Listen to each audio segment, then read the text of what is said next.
From Bosstrack, it's Her HypeSquad, a show about amazing women who've made incredible strides as leaders in their industry. They're here to support you in your leadership growth, to encourage you and hype you up as part of your Hype Squad. Hello, and welcome back to a new episode of Her Hype Squad with Bosstrack. I'm your host, Michelle Harris. This week, I talk with Julia Rock, CEO and Principal Career Coach at Rock Career Development. Julia and I talk about being vulnerable, amplifying voices, connecting with your team, making mistakes, leading different generations, brag sheets, achieving goals, and so much more. I had such a great time talking with Julia. She has so much energy and enthusiasm for leadership, and it really comes through in our conversation. But before we get to that, let me tell you about Julia. Julia Rock is a career and leadership development coach who has helped hundreds of ambitious Black and POC professionals break through career plateaus to secure six-figure salaries and fulfilling job opportunities. She is also a certified professional resume writer and a certified employment interview professional. Through her company, Rock Career Development, she now helps Black and POC former and transitioning athletes translate their existing skills into high-paying, in-demand careers. Through her signature coaching methods, clients are able to secure dream positions while earning their worth and then some. Julia has been featured in several major publications and platforms, including Fortune, Business Insider, Monster, and Blavity. Julia is also a published author, co-authoring 2 new books, The Six-Figure Athlete and Athlete to Entrepreneur, which is available July 2023. Now, without further delay, let's get into my conversation with Julia Rock. Hi, Julia. Thank you so much for joining me today. We're so excited to have you on as a guest. Thank you so much. I'm excited to be here. I really appreciate the opportunity. I'd love for you to provide a little bit of a background on who is Julia Rock. We provided an intro in the beginning that's more detailed, but I'd love for them to hear from you directly. Absolutely. So how I describe myself is that I'm a corepreneur. So by day, I'm an accounting manager. So I run a team of about 70 or so people. And so I live in Buenos Aires, Argentina. And so that's where I'm able to do my day job or my 9 to 5. And then I also own Rock Career Development, where we're focused on helping athletes and professionals to achieve their career transition goals. So ultimately, I tell folks I'm a 9 to 5 evangelist, right? That, everybody wants to go and be an entrepreneur, but there is so much that can be had for your life and opportunities you can find, even if you have a career in the corporate space. Oh, I love that. 9 to 5 evangelist. Did you make that up or did you find that somewhere? No, I actually did make it up. I'm like, what would I was like, how would I describe myself? I'm like, an evangelist, 9 to 5 evangelist. I love that. That's a great way to put it. And I'm glad you said that, because a lot of people don't, if they do like their career jobs, they almost feel like, should I? Is it okay that I do? So I love that. 9 to 5 Thank evangelist. Yeah, I tell people, if you want to be an entrepreneur, if that's your calling, for sure, go ahead and do that. Yeah. But don't feel peer pressured into going and being a full-time entrepreneur if that's not where you're at right now. It's perfectly okay to still have a 9 to 5. Well, I know when we originally talked, when we met, you were talking a little bit about how women you talk to have a hard time kind of expressing or exposing who they really are or how they genuinely think and feel. So I'd love to chat about that a little bit as we start off here. Maybe if you could tell us a little bit about that, and maybe what vulnerability in the workplace means to you. Yeah, I think especially for women, sometimes we're afraid of coming off as too soft or showing too much emotion, right? Because women are considered emotional creatures. We can't control our emotions. We're always crying about something, right? And so when we're in the workplace and if we show up genuinely and share our genuine feelings, we feel like we may get judged for those. When instead, if we are actually showing up in a vulnerable way, in an honest way, this is an opportunity for us to be a human being, for us to be seen as human beings, especially when you're in a leadership role. We have the propensity to always don't want to show too much, but you want to be a human being, not a robot. Being willing to admit that you don't know all the things about all the things, right? And not having all the right answers, and knowing that you're going to make mistakes, and also the fact that you may need help. For women, we're nurturing outside when it comes to our families. We're willing to take care of our families and our friends, but sometimes in the workplace we want to kind of put that in a box so we don't get judged. But that's who we are, and being genuine will allow us to create better relationships, and showing up authentically may help other people show up authentically as well. Yeah. So we talked a little bit about you have the corporate job, but you also have your career coaching job. And when you're talking to women about that, do they, is it a conversation that they normally start where they come to you and they have been in a situation where they've felt emotional, or they didn't feel like they were controlling their emotions and wanted to get advice? Or is it something that you typically bring up with them? So sometimes I bring it up because it's a conversation about being able to either relate to their boss or relate to their direct reports. And they find themselves whether stuck or not being able to carry conversations, or not being able to effectively communicate what they want, or they seem to be on different pages when it comes to their management and where they want their careers to go.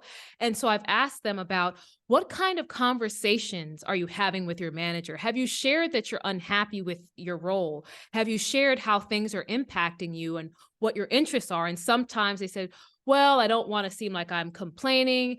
I'm already feeling detached from the role. My boss doesn't understand me, so I don't even bother. So it's really trying to help them, that opening up that dialogue and showing a little bit of where you're coming from may help the person on the other side to better understand you and better speak the language they need to in order to connect with you and build a better relationship.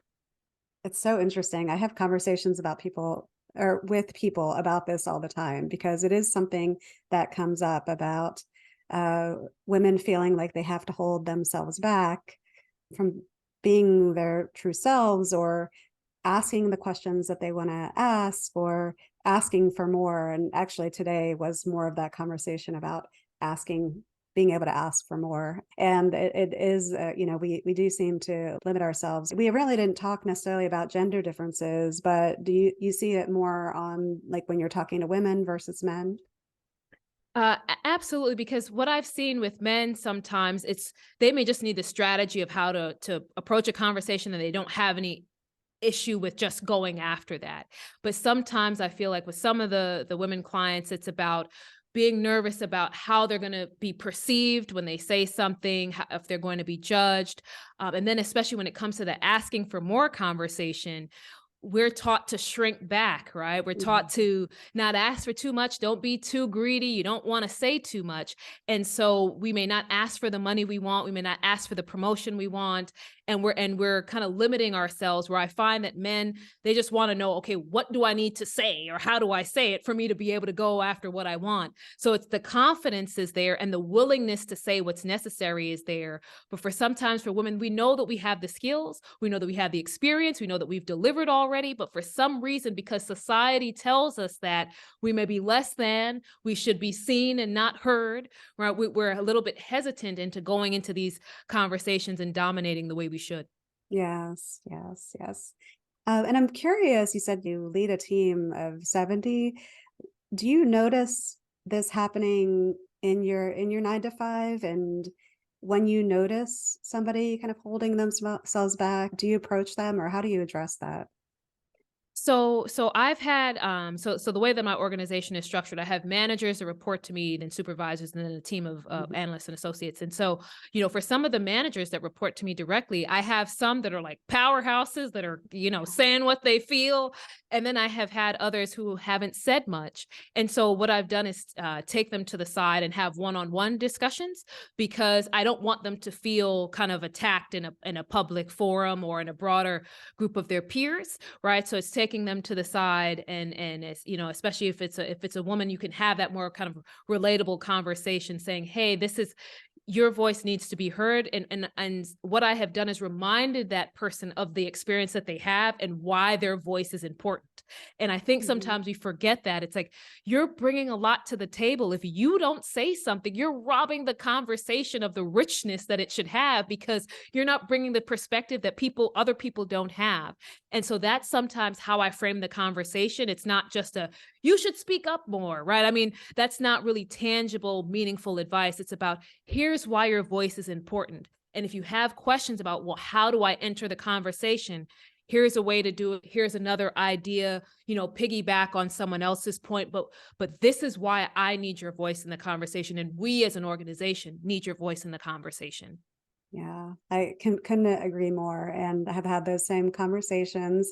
And if you don't mind me getting too deep on this, Yeah. do you have situations where your managers come to you because they have somebody that they're coaching or working through those same issues, and how do you direct them to address or address those situations?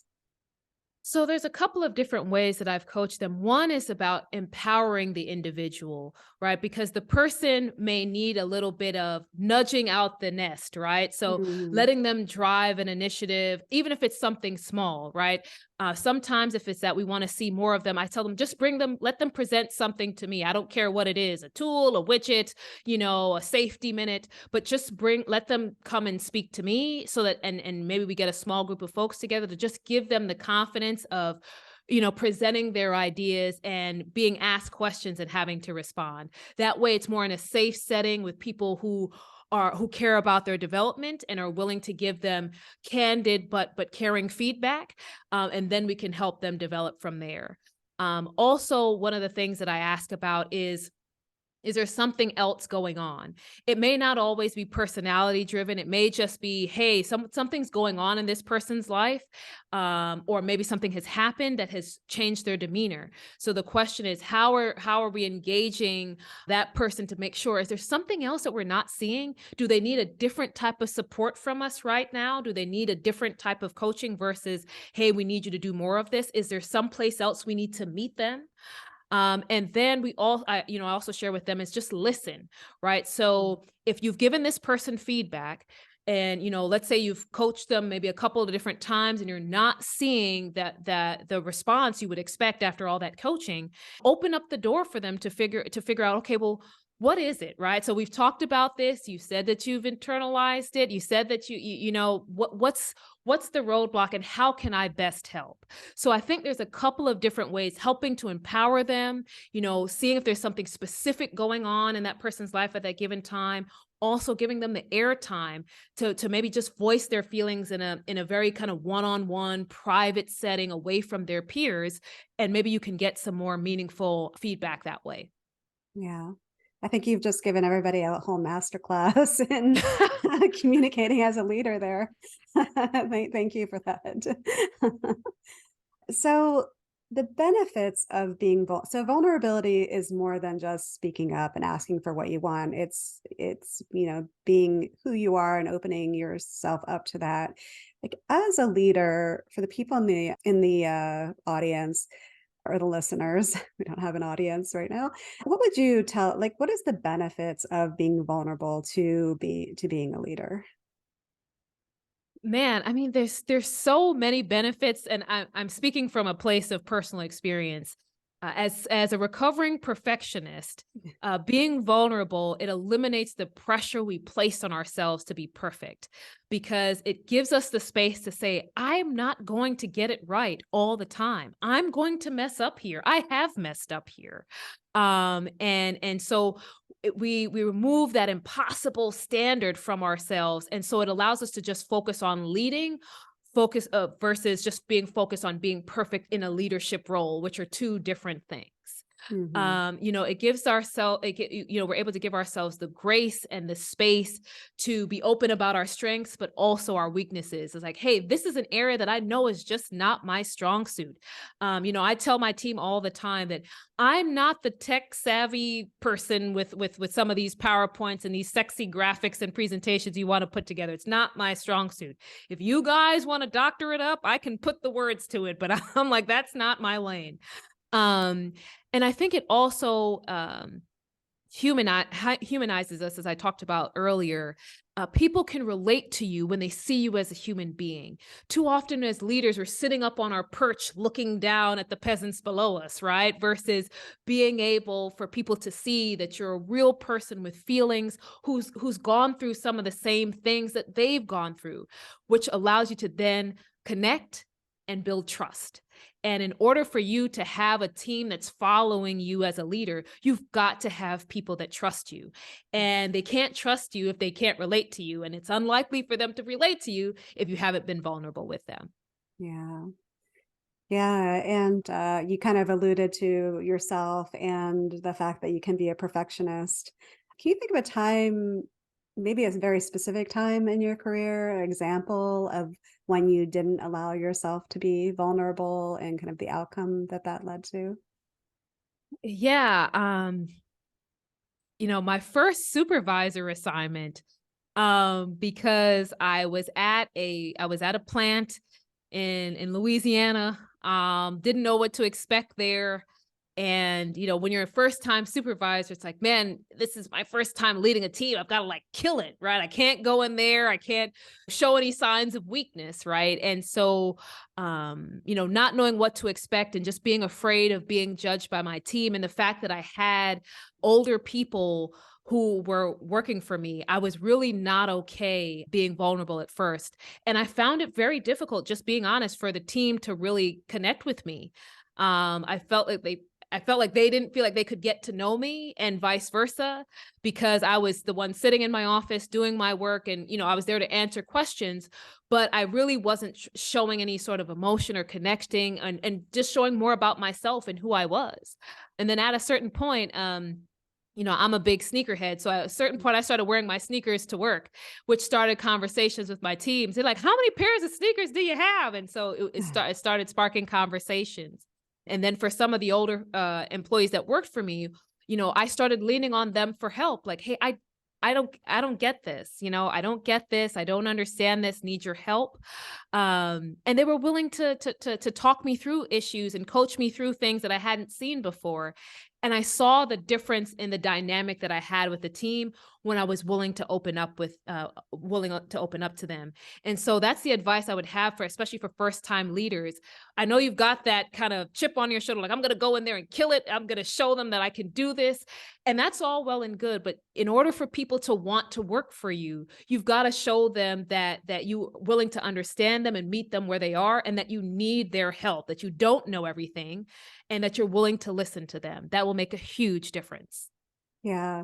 Would you say that supervisor position you had and that experience you had was when you realized that it was the right thing for you as a leader to show up as yourself and be the genuine you, or did it take time for you to really get there? And maybe are you there yet as a leader?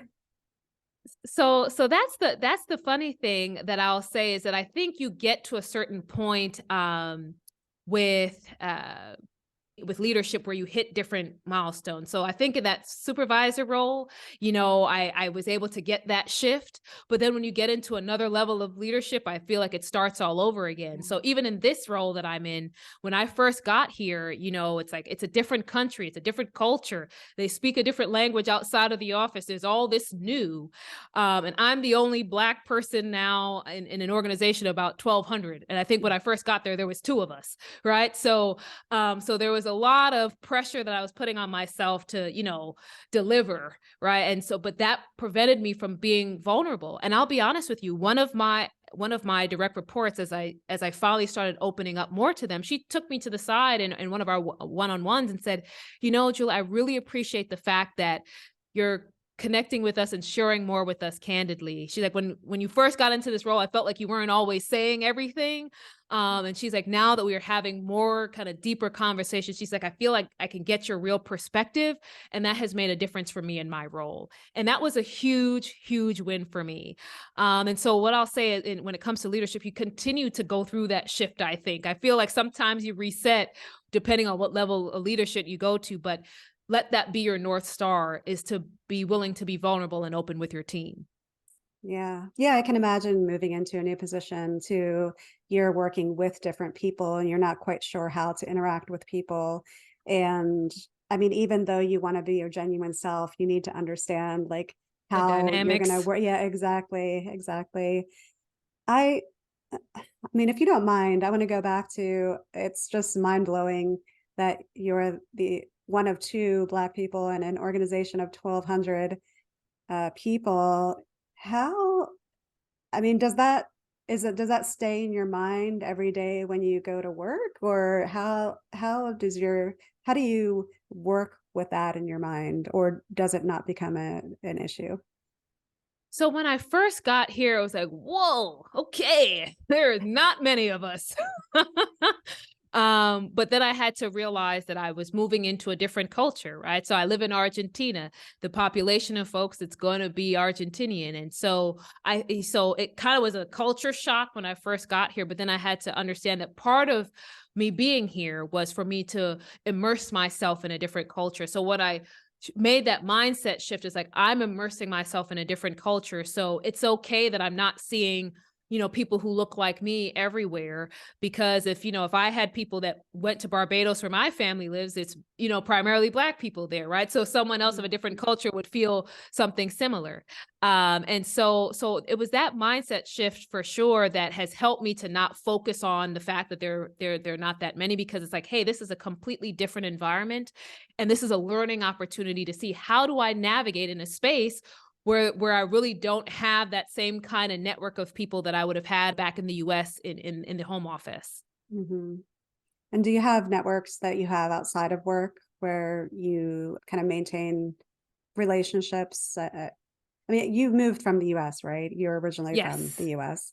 Yes. And so how do you do that? I mean, let's talk about that. I know we're getting off the topic here, but I wanted to ask like, okay, you are in your 9 to 5, you have your coaching in the evening, and being away from and where your family and maybe your network is, like how do you balance that and how do you fit in that the networking and relationship building with people outside of where you work? Yeah, so the internet is such an amazing place because you're able to find all of the different groups. So I found different WhatsApp groups and meetup groups and Facebook groups, where you have people of different interests, different backgrounds, people who have come here, whether it's as an expat or a nomad, or they've moved permanently or what have you. And so that has been, these have been the outlets that I've been able to use to start to Mm, develop those relationships. And then I continue to talk to folks back home. I love Zoom and FaceTime because I've been able to join family chats, group chats, and then even from a business standpoint, I'm able to still connect through with people through LinkedIn and other platforms. And so we can just always hop on a Zoom call and connect virtually for coffee chats and so forth. So when I say I'm using every dollar of my internet bill, I'm using it, in order to build and maintain those relationships. yeah. Wow. Yeah, I think a lot about you know, not even that long ago when we didn't have tools that were readily accessible like Zoom, and we didn't have WhatsApp, and we didn't have these apps, and we didn't have like as advanced phones. And it's so amazing like to think about how fortunate we are to be able to have all of this at our fingertips and help us keep, because if you were working down there in that world where you didn't have any of that available, like it just would be so difficult. And I would imagine it could get lonely because you wouldn't have as easy of a time like finding those and staying in touch with people back home. Absolutely, because I thought about that. I said, if I didn't wasn't able to find kind of some of these WhatsApp groups where you can go out and meet people for brunch and dinner and that kind of thing, if I just had to kind of go outside and hope for the best. I mean, I don't know what I would do, because my Spanish is, it's okay. I can navigate, but in terms of carrying on long conversations to connect with people, I'm not quite there yet. So it would have been an interesting challenge. So I'm very, very grateful for the technology we have for sure. Yeah. Yeah, so I got a little bit off topic there. All right. And, that doesn't apply to so many people listening because they just have had this available to them. But as somebody like for me being outside of school for 30 years, I mean, lived through those different phases. Rotary phones, Yeah, rotary exactly. phones, right? Seeing how far around the house you can get stretching the cord. Try to go in the kitchen so your family doesn't hear you and hiding behind the wall in the Exactly. kitchen. Yep. Oh my. So you talked about this a little bit, but are there some like tips or techniques you would offer to the people listening that could provide them maybe some ways to think about things where they could get more comfortable showing up as themselves? Yeah, I mean, there's a few different things. The first thing I would say is that if you spend the majority of your time at work, if you feel like you have to put on a mask every day to go to work, why are you going to that place of work? So I think that there's some introspection that should happen in terms of, who am I? And if I want to be that person every day and I can't when I go to work, why is that the place I've chosen to work? Right. So that's the first, that's the first thing I would say. The second thing is if you feel uncomfortable with being yourself at work, why is that? Is it something that's self-inflicted? Is it because you feel like you're going to be judged? Is it the type of work environment, your boss? So it's thinking about what's preventing you from being able to achieve that. And then the other thing I would also mention as well is from a mindset shift is you are a unique individual who's bringing a great perspective and level of experience and talent into whatever space you're in, meeting, work, assignment, project. If you're holding back your true self, that means you're robbing everyone in that space of something truly valuable, which is access to the real you. And so I think sometimes we're thinking of our true selves as a liability, right? Like if I show up as my true self, I'm going to be judged. People are not going to like me. But it's like, but what if you thought about it the other way and said that, hey, the true me is an asset to whatever space I walk into. And if I don't bring that every day, now I'm robbing this organization of something truly valuable. And do I really want to do that? And the other thing I would say, especially for folks who are leading teams, is sit around and get to know your team members. Part of the Mhm. reasons why we're not showing up as our true selves is because we don't even know who we're showing up as our true selves to, right? We just have Mhm. these people that work for us and we go down their list of tasks and we say yes, no, send me the approval, and that's the extent of the conversation. But when have you taken the time to get to know your people? What do they do for fun? How do they like to learn? Where have they had pain points at work? Whatever it may be that will drive that connection point with them so that you can better understand their personalities, because that will then help you to say, I can be more myself and I can share more of myself. No one's saying that you have to come in with a banner saying this is me, right? But, start organically with the people who are working for you, because then you'll be able to do it in broader settings and have more comfort doing so. Yeah. And how do you know what's too much? Because I mean, I've certainly had people on my teams, I wouldn't say it's very many, maybe like one or two, that it was just too much. Like they overshared. So how do you know like what the right balance is? Like, yeah, I'll leave it at that. Like how do you know the balance? So the way that I think about it is that you're in a work setting, right? So Mhm. when you think about what it means to be at work versus your personal life, those things are separated for a reason. And so if you're bringing too much of your personal life into your workspace, now you're driving things out of balance. And so that's what I always say is kind of my benchmark is these are people that while I want to develop relationships with them, it's also a certain level of respect. And there's also, I deserve to have a personal life. I deserve to have things that are mine. Mhm. And if I find that after a while, there's nothing left that's mine because I've told them everything, that means that I'm veering out of balance again. And Yeah. so that's what I would advise anyone to do is when you're thinking about sharing, It's like, is this the right environment at work? And how can this potentially impact the conversation? Am I sharing because I think it's an actual lesson or tool or something to help drive the conversation?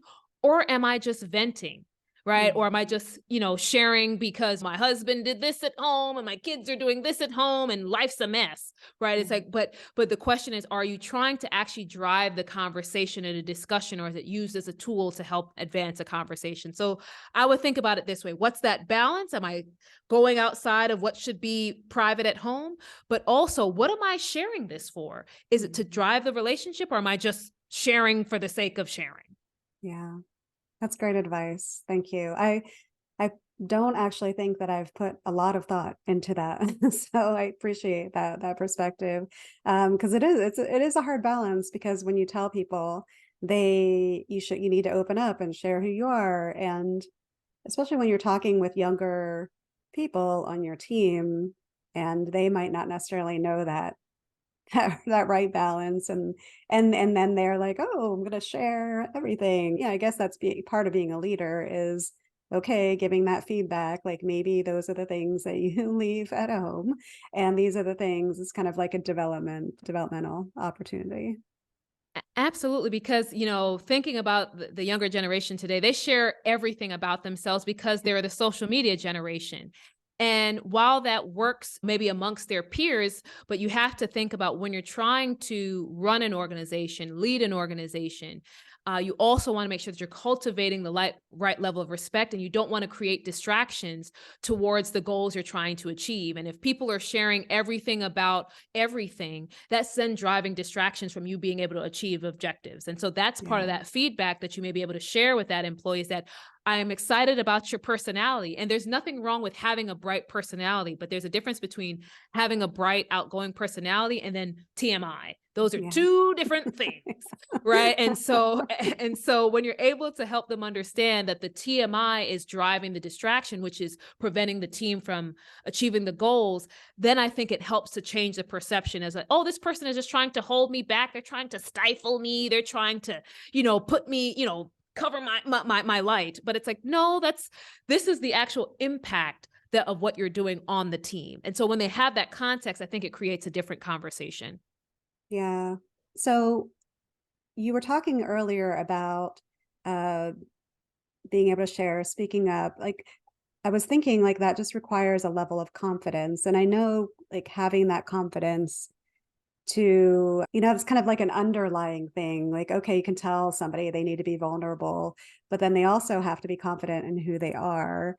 Like, do you have any, just going back to very like basics with building confidence, do you have any techniques or, things you tell your team or some of your people, like how to do that, how to build their confidence? Yeah, absolutely. When it comes to confidence, sometimes it's too abstract for us, right? So we're thinking that, well, I haven't done anything, or, what should I be confident about? And so I tell folks, put pen to paper. So Yeah. as part of my coaching, I have a template for a brag sheet where they just write out all the things that they've done and achieved. And it may not be that you put it in a resume tomorrow or a LinkedIn profile, but sometimes you just need to read it to Mm. see these are all the things that I did or impacted or drove. And you kind of get that wow moment, because anytime I've done a brag sheet, I'm just like, man, that's me. Right. And sometimes you're almost taken aback, right? It's like, that's me. And so I think that that's just one fundamental way, so that you get it out of the clouds and philosophical and, read a book on confidence. You can do that on a different time. But in terms of really getting practical, take a pen and paper and just write. What did you do in your first job? What did you do in college? What did you graduate with? If you graduated cum laude or summa cum laude, start from the very beginning and just make a list. And when you see how long that list is, and if you have to flip pages over, you start to think about yourself differently. Yeah. And then when it comes to just even talking to yourself and how we speak to ourselves, it's asking yourself, what do I like about me? what do I like about me and what have people complimented me on? I'm a chatterbox. That's one thing I can say. I'm a chatterbox. I will talk your ear off. But one thing that people have complimented me on is that they like the way that I share certain ideas. And that's something that when I go into a conversation with someone, if I'm nervous, I think back on the fact that this is one of the kudos that I've gotten is my ability to share ideas. So I need to lean into that instead of letting that be a fear that I have in terms of going into this conversation. So sometimes it's about how we speak to ourselves, how we view ourselves, but also we've just got to put pen to paper and be like, man, I am badass when I look at this. Man, I'm awesome, and sometimes that pep talk that written pep talk, can help to start doing the trick. I love that. Yeah, badass. We actually have a confidence to lead course, and we do the same thing, like have that inventory. So when you're feeling down or you're feeling like things are not going right, like have it handy on your desktop and click it open and look at it and say, I like that. I am a badass. Like, look at all this. Exactly. Every time you're feeling like I don't have it, you open that up and it's like, nope, I am a badass. I've got this. Right. Yeah. And it just kind of perks up your spine just a little bit. It gives you put some pep in your step. Yeah. So moving a little bit away from vulnerability, what would you say is the best advice you received as a leader? If I'm being 100% honest, the best advice I received was that I'm going to mess up a lot. The person said, Julia, you are going to mess up and you're going to mess up a lot. And he said, this is going to be hard for you as someone who has always been an overachiever, high achiever, well thought of. You're going to mess up a lot and make missteps, and people are not going to like the actions that you take. He said, but the key here is to own those mistakes and learn from them and use them as teaching tools when possible to help your team develop. But he said, don't wallow in the mistakes, because you're not going to have time. He's like, you're going to make a lot of them. So you can't, cry over spilled milk every time it happens, or else you'll never get anything done. And I think that has really helped me even in this larger role, because I have messed up a lot and I haven't taken it, I think, as too much to heart and as me as an individual, but more so, how can I then use this to become better for my team? And then when I'm coaching those who are working for me, how can I help them to say, hey, this is what I did. This here's what I should have done. And so here's how I can help you in this situation that you're approaching. But yeah, you're going to mess up, and you're going to mess up a lot. That is the best advice that a leader can be given. And I don't think a lot of people get that advice. And because it is true, and it's amazing for you to have that early on. Did he say that to you in response to something, or was that just he knew like to give that advice to you as an emerging leader? So it was my boss at the time, and he was sharing with me about the assignment I was going into and so forth. And I said, well, what kind of advice would you give me? Because this is a little bit, kind of stepping into this role. And he's like, honestly, I'll tell you, you're going to mess up, and you're going to mess up a lot.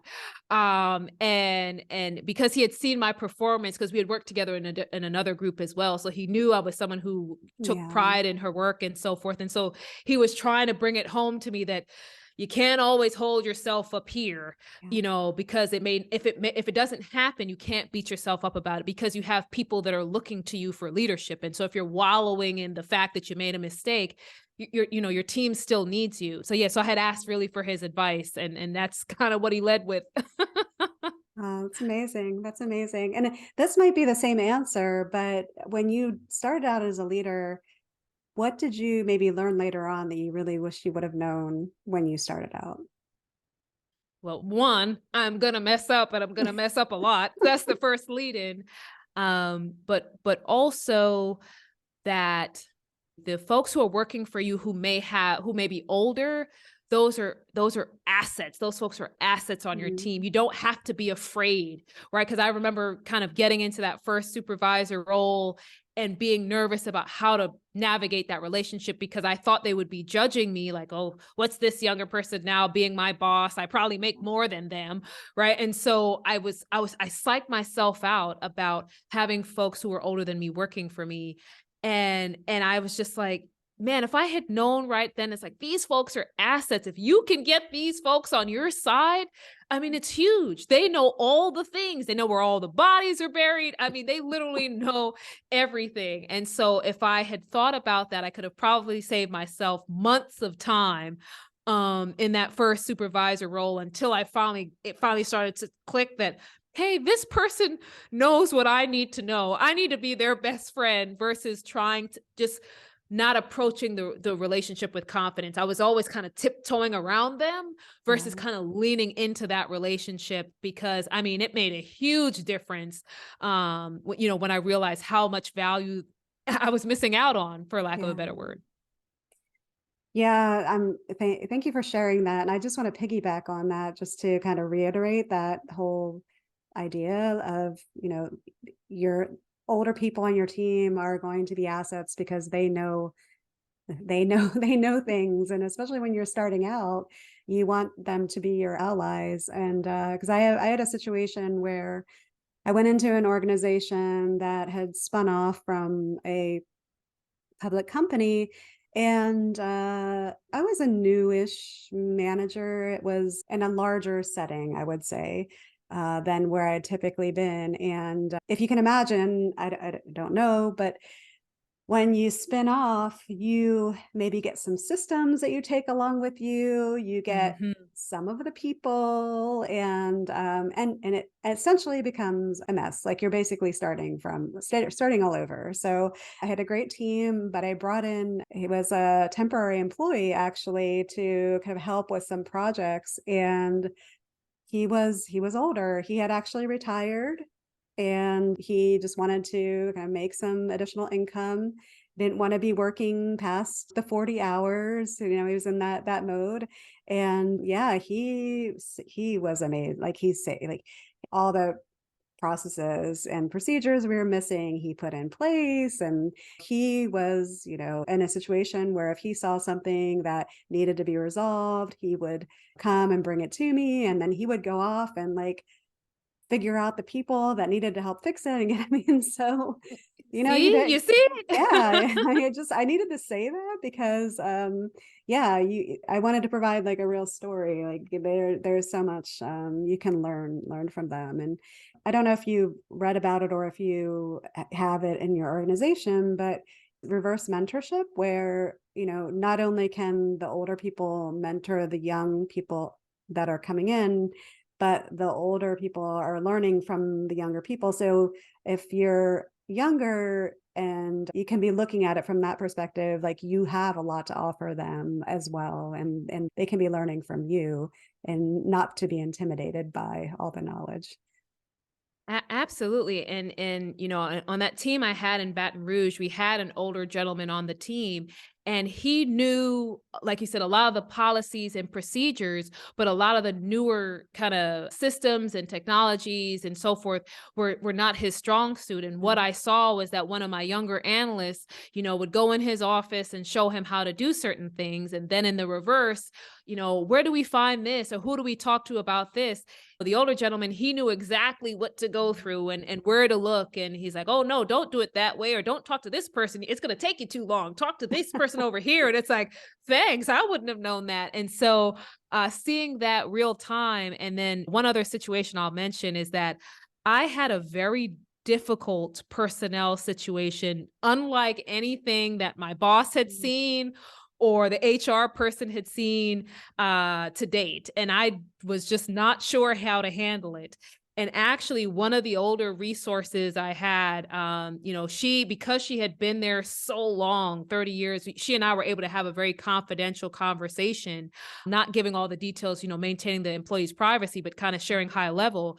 And she gave me some coaching that really helped me to just navigate that. And I'm still grateful to her to Yeah. this day because I was pulling my hair out in my office, like, I don't know what I'm going to do. No one knows how to handle this. I've talked to everybody. I'm struggling. And she, I gave her the high level and she said, "Well, Julia, I think you should do it this way. Here's how I think you should talk to them if you get this piece of information or that piece of information." And I'm like, man, I was beating my head against the wall and she just kind of zipped through that. But again, Mhm. she's had 30 years of knowledge and I didn't have half that, at that time. So it was, I mean, I'm still, like I said, I'm still grateful to her to this day because I honestly don't know how I would have got through that situation without her. Oh, I love that story. Yeah. Thank you. Thank you for sharing that. And I guess talking about mentorship, is there, did you have a mentor or do you have a mentor that you would attribute your success in your career to, or, that made a big difference in your life? Absolutely. So one mentor still works at the company that I work at right now. Mm. She's a senior executive, and she helped me from the time I came in as an analyst, and we still talk to this day. She was able to share with me areas where I was making missteps early on to help me elevate my performance, and then also ways to assert myself, and then ways to get over certain mistakes that I had made, like, so not because, again, recovering perfectionist, right? And so helping me to work through that. And then she shared a lot about her journey from a career perspective and helping me to see that certain things happen to all of us, so you're not alone when you think that, oh, I'm the only person this has ever happened to in the history of the world, right? And she was able to really share with me some things on her journey, which made a difference to say, hey, I'm not the only person to go through this. You can work through it. You can get past it, and you can still achieve high things in your career. So yeah, so one of them is still at the company I have Mm. right that I'm at right now, and then the other one, back in 2006, she had really helped me think about how to approach my professional career. And I remember thanking her, and she said, "The best way for you to thank me is to do this for someone else." Yeah. And I took that with me, and I continue to mentor people with that same mindset. And they're like, "Oh, thank you, Julie." And I said, "The best way to thank me is to go and do this for somebody else." Oh, I love all this insight that you have from the people around you. It's amazing. Good, good, good. I am just very, very blessed. I tell folks all the time, what you see here is just a lot of blessings. Oh, I love that. Well, I'd love to move over to wellness. Do you have a daily routine that you rely on to kind of motivate yourself, get yourself through the day, maintain your mental health? Yeah, so a couple of things. One, I do morning devotion, so just prayer and reading Bible verses, and then also any sort of kind of biblical, what's the word, biblical excerpts with stories behind them. I spend some time doing that and writing in my prayer journal. And then I also work out 6 times a week. So, I lost 25 pounds in 2021. And I think the cumulative weight loss Oh, was about wow. 40 plus pounds. Wow. So, yeah, so I've dropped the weight. But I told myself I want to continue to feel good and well. And so I work out 6 times a week. So those are the things and it doesn't always have to be something intense. It could just be walking or a YouTube video, but it helps me to keep the blood flowing and keep me sane. Hmm. Oh, I'm going the opposite way. Maybe I need to get your 6 day a week routine. So we talked about confidence earlier and kind of how to kind of build confidence. Is there a song that you'll put on when you need a little bit of a energy boost or confidence boost that'll get you motivated or moving or feeling better? Man, I have a whole catalog, but if I had to think of one song, it would have to be Beyonce's, "Break My Soul." Ah, "You won't break my soul." Like, yes. I start doing I start singing to myself, and the energy just starts coming up, in my spirit. So that's the one I'd have to say is kind of on the top of the list. That's a good one. That's a really good one. That one hasn't come up yet. I love it Mhm. when, sometimes the same songs will come up, but I love it when it's something new. And we have two playlists out on Spotify now with songs that we've collected. So we're working on a third one, and we'll make Oh, sure come on, I think Beyonce is Beyonce. on a few of them already, but we can never have too much Beyonce. Um, is there something that you've bought in the last year or two that maybe it's like around $100 or less? It can be more that you feel that has made a really big difference in your life. Um, this is going to sound somewhat self-absorbed, but I'm gonna say it anyway. So I like perfumes. Mm. And so when I buy a nice perfume, I feel like it gives me a pep in my step because of how nice I smell. And Yeah. I know that that seems, like I said, super self-absorbed, but No. sometimes like when you spritz the right perfume and it's just like, man, I smell amazing. This is going to be a great day. And so that's the thing. That and perfumes are not always that expensive. I know that people like high-end stuff, but you can get some really nice stuff for $80 or less. And, spritzing that and going outside, I just feel like it just puts a little bit of energy when you know how good you smell. Nice. Do you mind sharing what scent you like, or does it change? So I have two that are kind of my go-to. So I have Caroline Herrera's Good Girl. And then I also have Coach, and it's the Coach parfum. So it's the original. And those are my two. I think if you get the smaller bottle of the Coach, I think it's 80 or so. And I think the Caroline Herrera Good Girl, I think is maybe about the same price point. But I mean, those Oh, are my go-tos. nice, nice. Yeah. Do you switch up every now and then, like over every few years? Do you find like, oh, I've been wearing this for a while? Not to get into a whole perfume discussion, but No. do you switch it up at all, or do you find yourself with the same sense?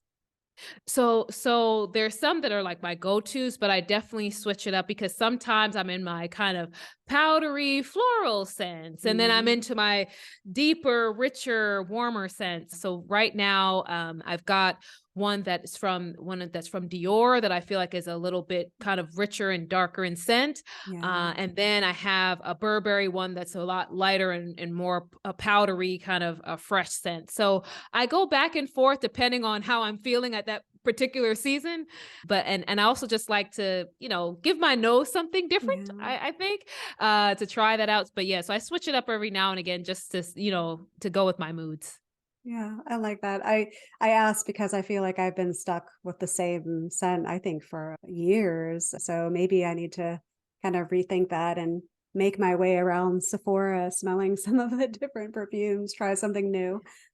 Yes, and what I've done is when I've gone to Sephora, sometimes I'll just buy the trial size Mm, because it's like, okay, let me see if I wear this a couple of times, do I actually like it, or is this kind of not gonna wear this again? That way you haven't bought the full bottle, and then it's yeah, like, oh, I'm never gonna wear this again. So that's what I would say is that if you spritz it and it's like, I'm not sure, buy the trial size, and then you can either say, yes, I want the full bottle, or no, never wearing that again.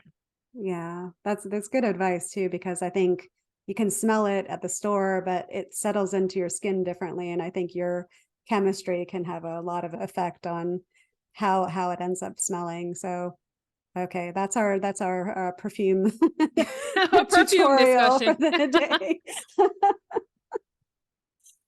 Um, is there a book or a podcast that you've read, nonfiction or fiction, that you would recommend to the audience? Absolutely. And I've shared this book with a couple of other folks as well. And it's called The 12-Week Year by Brian Moran. And it helps us to shift how we approach setting our goals. Instead of having annual goals, you set them into 12-week increments. And Wow. so it forces you to get more done and achieve more in a time span because the deadline is more imminent. And so when you start to approach your goals in that way, I mean, it shifts your entire thinking. So I highly recommend that because when you start putting the goals, if you want to lose weight, right, in January, it's like, I'm going to lose 100 pounds by December, right? And then by March, it's like, I'm eating, donuts and bonbons again, right? But if I say by the end of the first quarter, I want to be down 10 pounds, then it's like you're watching that scale, you're watching the food because like, hey, I'm trying to get down to that 10 pounds by the end of March, and that deadline isn't so far that it seems like you've got years to get there. So I highly recommend that book. I like that, and I had not heard of that book. But for people that procrastinate, and maybe that's a lot of the maybe that's a large percentage of the population, I can see where that would be very helpful to really chunk it up into those increments. I'm a procrastinator. So for me, it was it was huge because it's like, okay, so this is putting me on the ball and putting me on the clock. It was a huge mindset shift. Yeah, I'm gonna definitely check that out. I guess that's one of the I wouldn't say downside of asking that question on the podcast and having a weekly podcast is that my pile of books that I need to read, I can't keep up It's with. But growing. it's like I want to read that one and I want to read that one. But I'm done. That is one because I'm very big on productivity and getting more done with less energy and actually like accomplishing things. It reminds me, well, it doesn't really remind me, but like Atomic Habits and Tiny Yes. Habits were both very good in a different way where, it talks about how you make like tiny steps like towards that one goal, break it down and do this, and over time as you continue to do it, it just exponentially becomes more of a habit, and it becomes like a thing that you are or do. So yeah, I love books like that, so that's Absolutely. moving up on the list. Moving it up a little bit, and I love when they talk about making those small steps because I think about just even my own weight loss journey. I worked with a trainer for the first part of it, but honestly, I had to do small things every day. I had to, monitor certain things, Mhm. in terms of my diet, walk a few more steps, start walking up the steps more, and get off the elevator, right? I had to start making true small shifts in my life that helped me to burn more calories, and in addition to eating the right diet. And so those small steps, I know that people sometimes discount them because they want the big bang, Yeah. right? But it's like you've got to make those small steps to see that big success. Yes, yes. Well, that is great advice to leave with because it is so relevant to everybody. So, Julia, thank you so much. You have provided, like I said, a masterclass in several different subjects throughout this whole conversation, including perfume, which is unexpected. So, two things. Is there one piece of advice that you would leave everybody with to kind of inspire or motivate or hype up the people listening? And second, if people want to reach out to you, is it okay for them to reach out to you? And what is the best way to reach out to you? Absolutely. So, first, thinking about the piece of advice I would leave is, stop worrying about how you look to people and start thinking about what you bring to people. Especially for women, I feel like we're always thinking about how we look, how are we going to come across, what are people Mm, going to think, and think about what it is that you're bringing. That mindset shift will allow you to dominate any spot that you walk into, any space, any room, any meeting, because you realize the value that you're walking in with, no matter how it looks. So stop thinking about, how you look to people and what you bring to people. And then, of course, if folks want to reach out to me, I'd love to connect with them. The easiest way to get with me is you can head to my website and go to our contact page, so rockcareer.com/contact. And then they can also reach me on social media as well, at the Julia Rock on LinkedIn, or on Twitter, Instagram, and Facebook, and then Rock Career on Twitter, Instagram, and Facebook. And then obviously I'm Julia Rock on LinkedIn. So plenty of ways to find me, and I'd love to connect with anyone who's interested. yeah, so very definitely easy to find. So, Yes. so Julia Rock, thank you so much for spending time with me. I really appreciate it. I've really enjoyed this conversation and appreciate your time. Thank you so much for having me. Again, it was a pleasure, and I'm just so grateful for the opportunity to be here. Okay, well, have a great evening. You too. All right, Bye-bye. bye bye.